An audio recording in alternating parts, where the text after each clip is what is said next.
विपक्ष गुमराह नहीं कर रहा इस बिल के ऊपर, आप लोग गुमराह कर रहे हैं इस सदन को, आप लोग गुमराह कर रहे हैं इस समाज को, इस देश को।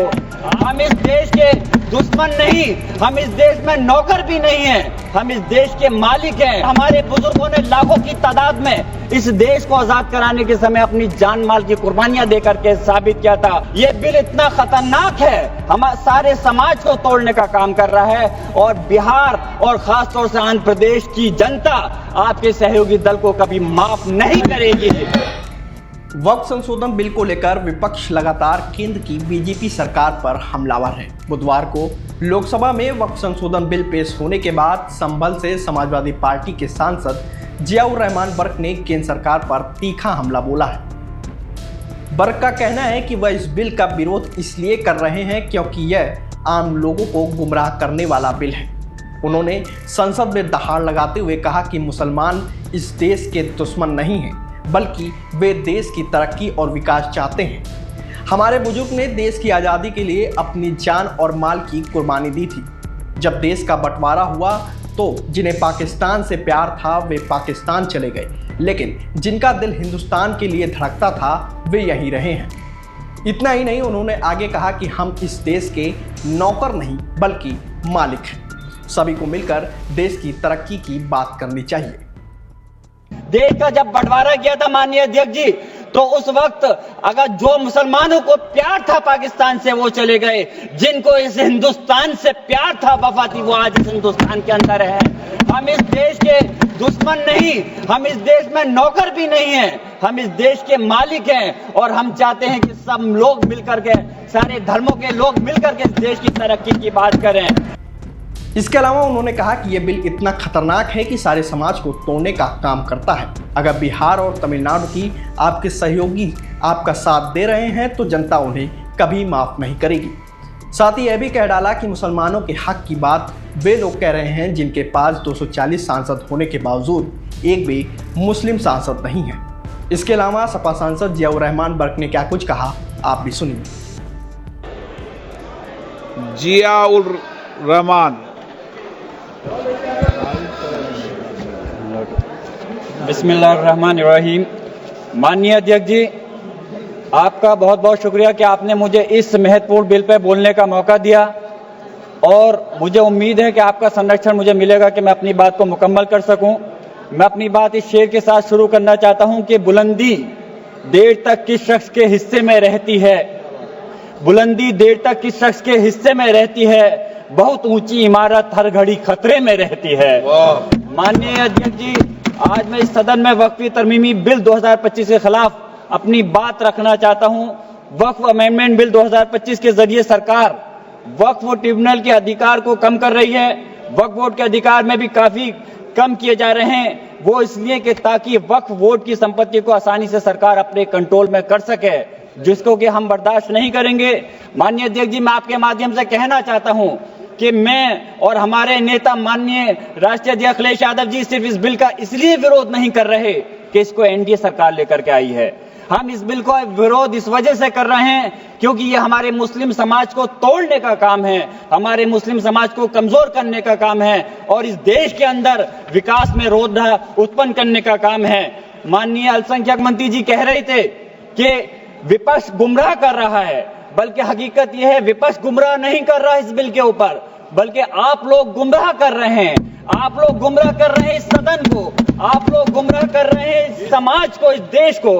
आपकी सरकार का नारा था का सबका साथ सबका विकास। मैं पूछना चाहता हूं, यह आपका नारा खोखला है। मुस्लिम समाज को टारगेट करके नुकसान पहुंचाने की आपकी मंशा साफ हो गई है।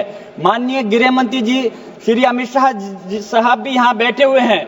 मैं कहना चाहता हूं कि माननीय अल्पसंख्यक मंत्री जी कह रहे थे कि जब वो चुनाव में गए थे तो उनसे कहा गया कि वक्फ बिल को लेकर के आया जाए, इसलिए लाए हैं। तो चुनाव के समय तो उनसे ये भी कहा गया था कि 2 करोड़ रोजगार दिया जाए, महंगाई कम की जाए, भ्रष्टाचार कम किया जाए। हमारे लोगों को उस चीज की जरूरत है, वो क्यों नहीं देते?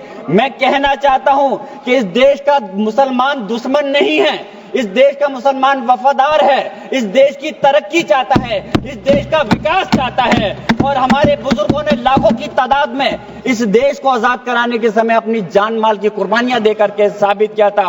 देश का जब बंटवारा किया था माननीय अध्यक्ष जी, तो उस वक्त अगर जो मुसलमानों को प्यार था पाकिस्तान से वो चले गए, जिनको इस हिंदुस्तान से प्यार था, वफा थी, वो आज इस हिंदुस्तान के अंदर है।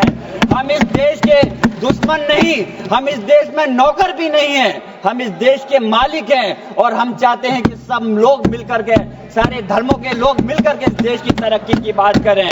मैं पूछना चाहता हूं कि मुस्लिम के 5 साल मुसलमान होने के बाद प्रॉपर्टी को वक्फ कर सकता है? कैसा मजाक है ये? किस प्रकार की बात है? महिला सम्मान की आप बात करते हैं। अरे महिला सम्मान के अंदर तो पहले ही 2 महिलाएं बोर्ड के अंदर रहती थी। आपने कौन सा नया तीर मार दिया कि कौन सी ज्यादा महिलाओं को आप अधिकार दे रहे हैं? मंत्री जी भी कह रहे थे कि तमिलनाडु और केरल के लोगों को कहना चाह रहे थे। मैं पूछना चाहता हूं, याद रखना, यह बिल इतना खतरनाक है, हमारे सारे समाज को तोड़ने का काम कर रहा है और बिहार और खासतौर से आंध्र प्रदेश की जनता आपके सहयोगी दल को कभी माफ नहीं करेगी अगर वो लोग इस बिल पर आपका साथ देते हैं। तो मैं कहना चाहता हूं, कमाल की बात तो यह है, मुस्लिम समाज को हक देने की बात वो लोग कर रहे हैं जिनके पास 240 सांसद होने के बावजूद एक भी मुस्लिम सांसद आपके पास नहीं है। आप बात कर रहे हैं, मुझे अफसोस है कि आप इसकी बात कर रहे हैं। सत्ता पक्ष के लोग मुसलमानों की तरक्की की बात कर रहे हैं। आपके मुंह से ये बात अच्छी इसलिए नहीं लगती, मुसलमानों को उत्तर प्रदेश हो या हिंदुस्तान का कोई सा हिस्सा हो, उन्हें नमाज पढ़ने से दिक्कत है। माननीय अध्यक्ष जी, बस मैं अपनी बात खत्म कर रहा हूं।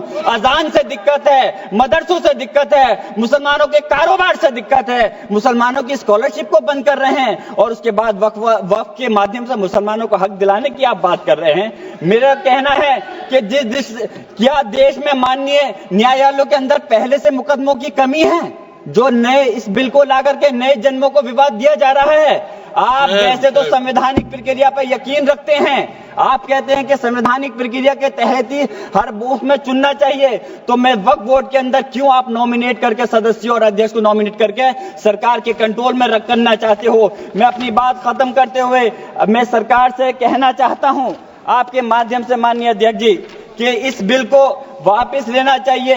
इस बात की वाजिब चिंता है कि यह विधेयक नौकरशाही की ज्यादती को बढ़ावा दे सकता है, जिससे मुस्लिम कम्युनिटी में विश्वास कम हो सकता है।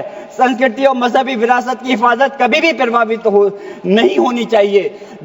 आप अलग से मुस्लिम संस्था के आखिरी बात माननीय अध्यक्ष जी, आखिरी बात मैं कंक्लूड कर रहा हूं। मैं पूछना चाह रहा हूं कि दूसरे समुदाय के लोगों को वक्फ बोर्ड के अंदर रखने का क्या मतलब बनता है? क्या आप दूसरे मजहबी संस्थाओं के अंदर मुस्लिम समाज को भी रखने का काम करेंगे?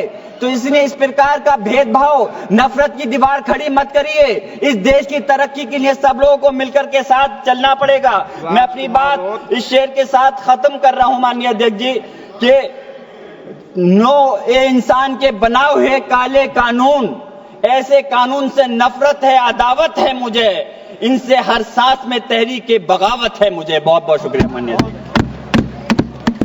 राजकुमार